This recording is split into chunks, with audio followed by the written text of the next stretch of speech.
If you guys have a problem with your Samsung phone that it's not charging to 100%, use a different charger.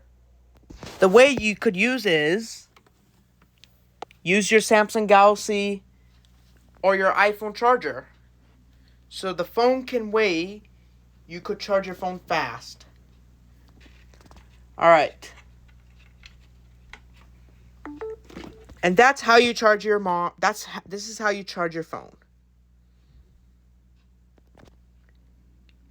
And if your phone is at 1 hour and 52, if it's not charged fast, you could do is unplug the cable and charge it into the charging port. And now you'll see it says fast charging. There you go, guys.